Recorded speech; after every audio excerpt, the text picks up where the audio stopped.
I'm very excited to be here today, and I will be talking about the subject that I am extremely passionate about, and I also think this is a perfect audience for the message.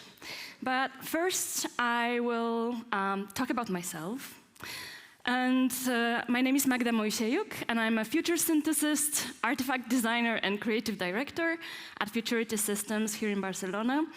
And if this seems quite a lot, I hope that after I take you through the journey, you will forgive me that. So, yes, Magda Mojsiejuk. I'm literally coming from Poland, which my surname might have hinted at. Don't worry if you cannot pronounce it, it's hard for Polish people as well. And as every good story, it starts with a crisis.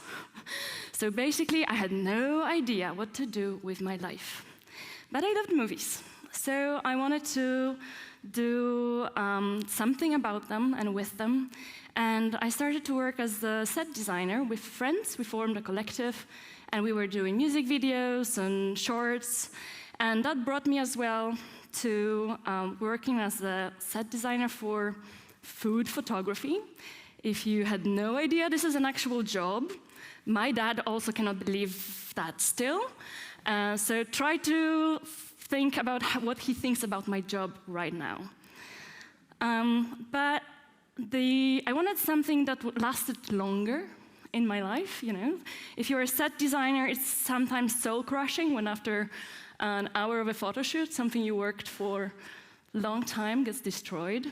So I went to design school, and I was fascinated with crafts and working with craftsmen and working with different medium and social contexts, and also discovering completely new materials, like this is salt, if you don't recognize it. And as well, I was lucky enough to go to a unique design school. It's called School of Form, that introduced technology as a material. Okay. And so once you start to think about technology as a material as well, and working with those new contexts, you start to ask what next, and what's the future of that, and what can we do? And that led me to so many exploration and led me to think about the future and how we talk about the future. What are we envisioning in that future? And then I decided to mash two of my favorite things, so food and futures and technology. And with friends forming a Studio Prognoza, which means Studio Foresight, to bring food experiences that talk about the future of food and future in general to audiences. And we very much cared about those to be not only locked in the Michelin star restaurants, but to bring them to art and science festivals. And we're subsidized by those festivals. We were able to bring it to everyone in public for as little as €2 and have those conversations really be inclusive. What brought me to Barcelona was actually scholarship to study Master in Design in Emergent Futures. So I even have a degree in futures, which is a bit weird. And here COVID found me, and I still had those questions about, food and being completely locked. You can analyze a bit of how our world actually works. And what futures are about, and what thinking about futures is also thinking very much about the world we live in currently. And, well, finding absurds in the way we live. And I find it absolutely absurd that the people who grow our food are one of the lowest paid in our society, that they work with their bodies, and yet the people who don't use their bodies for work are perceived as better. And then we, actually, not really, but then we who don't work with our bodies, we pay to do meaningless work out. And as a designer as well, we're asking those questions about power of aesthetics and power of advertising and what we put out into the world. So I thought, what if we started to talk with the same language and with the same power about gardening as we do for sports? What if big sport companies would start to advertise for gardening? What if you go to yoga the same, well, what if you would go grow tomatoes the same way you go for yoga? And that was a project called Garden Fit. And it landed me a job in a unique place that's called Futurity Systems. Which brings me to this part of the title, of the Future Synthesist. So we are a future as a service company. And there are two pillars to what we do. The first one is analysis. So we take apart technologies, concepts, we look into their constituents, we gather a lot of data, and we look at how they are combined, networked. We look for patterns, and then we map them on this timescales and horizons of innovation, and we ask questions, can we do that?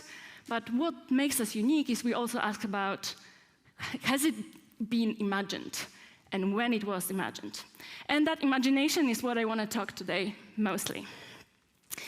But the second part, when that imagination comes through, is that once we take apart certain topics and ideas, it means we can put them back together in a completely different order, and from completely different parts, and create actual innovation.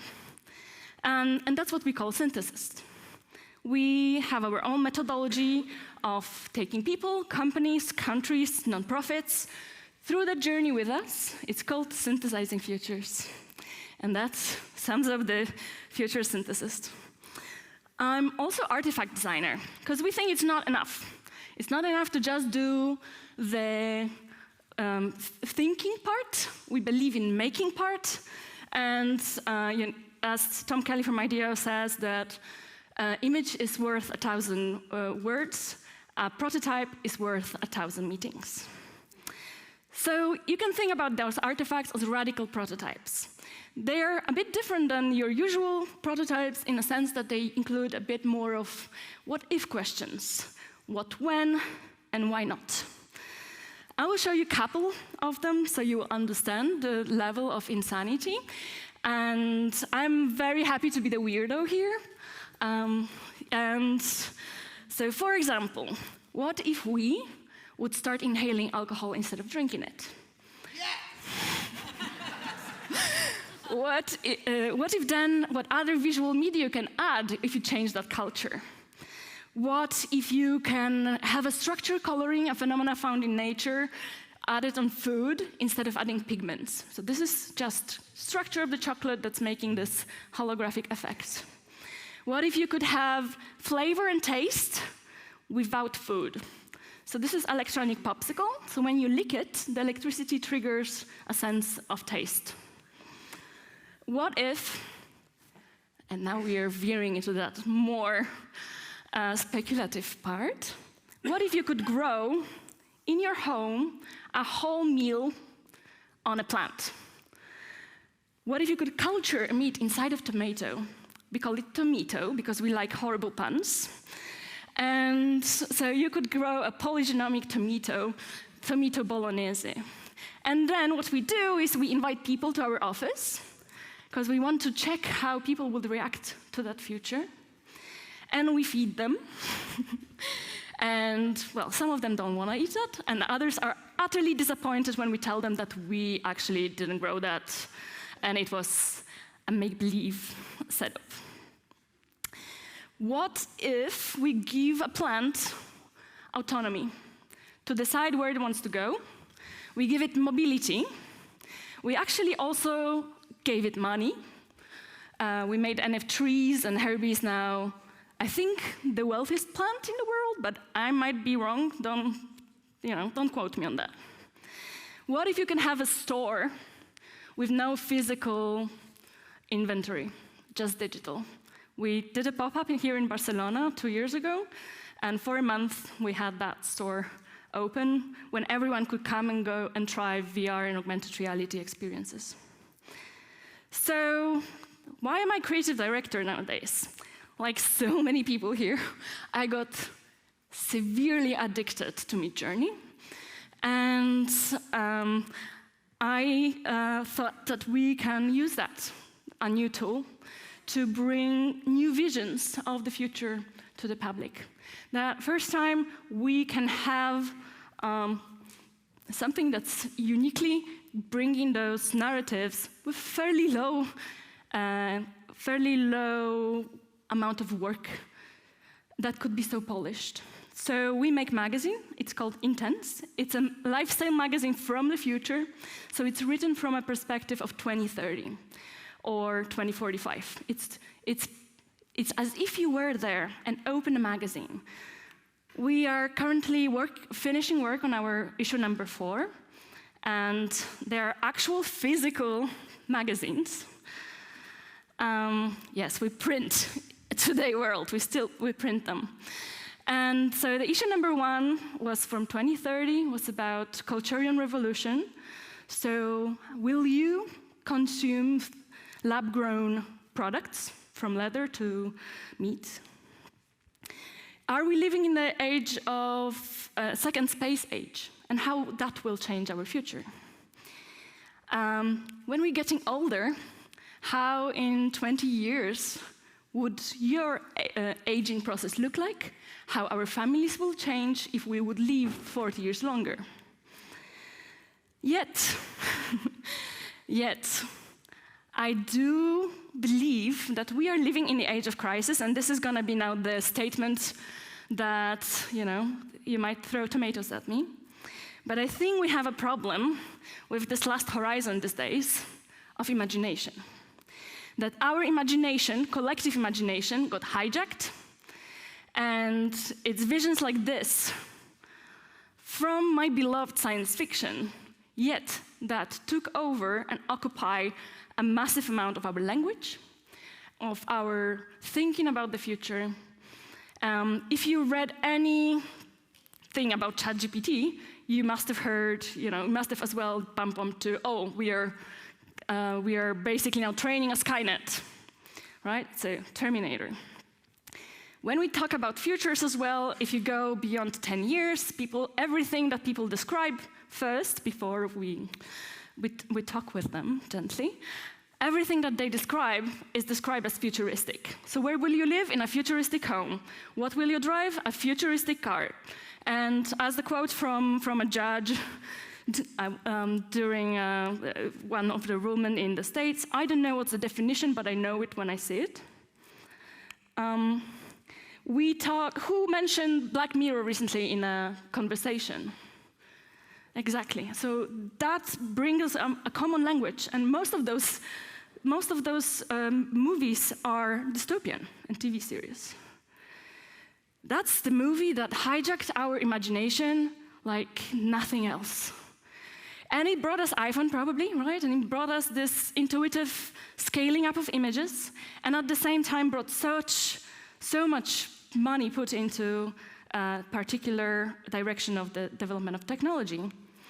And it almost feels inevitable that we will be scaling up and working in augmented reality and having holographic everything, and that everything is gonna be blue, and that we are gonna basically be living in an iPhone. Nowadays, in the 2020s, we got a bit of yellow as well there. Thank you for that. But I've seen so many times transparent screens in the movies that it feels like I should have that yesterday. Do we really want that? That's the question. And Chris Nessel from Sci-Fi Interfaces, they did this word cloud about the descriptions of the interfaces and what dominates sci-fi movies in general. And I mean, it's pretty obvious what's happening here. So if it glows and it's blue, then we are in the future. Except, these are all movies. This is a magic of the cinema, which is basically play of light. It's the same principles applied that were in Citizen Kane and in Metropolis. This is not what we actually want. This is not what actually should happen. This is about what will look great on a screen. Because a person working behind their laptop for 30 minutes would be quite boring. And it's not that. Yeah, I'm a massive geek. And I love sci-fi. And we do have a lot of good coming from it as well. Star Trek, we had the probably, all of those stories are apocryphal stories. But it's being quoted that brought us actually cell phones. And the apocryphal story about Motorola is that they actually went to their designer and were like, we don't know how it should open. Should it be like this? Should it be like this? And the designer were like, people were trained for 30 years that communicators open this way. And they introduced StarTech. It was extremely popular product, the most successful product at the time.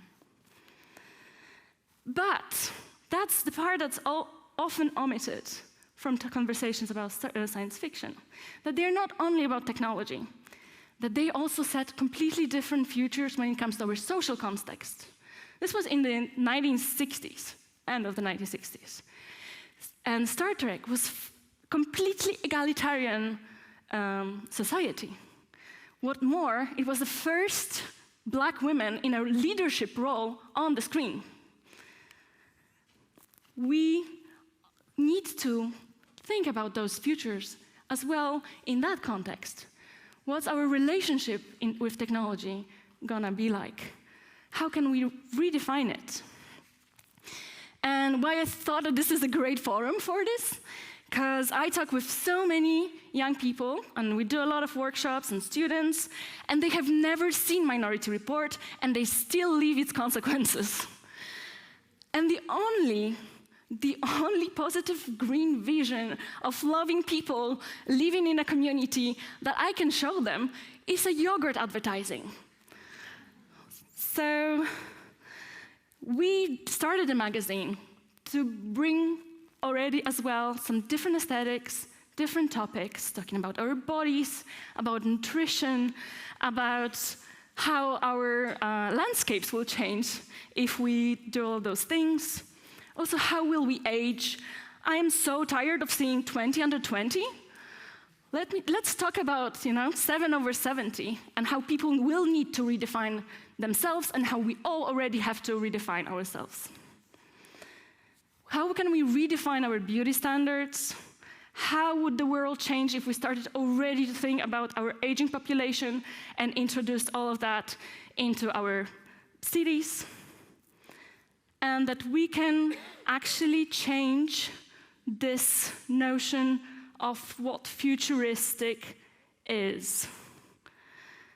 And so please, I do hope that next time you will meet again, that I won't have to do that talk at all, and that I will have many more visions of the future to show to people, that we can have conversations about what we really want, that it's not colonized, that it's not put from top down, that what's going to be unique for your context from wherever you come from, that we should stop importing as well our futures.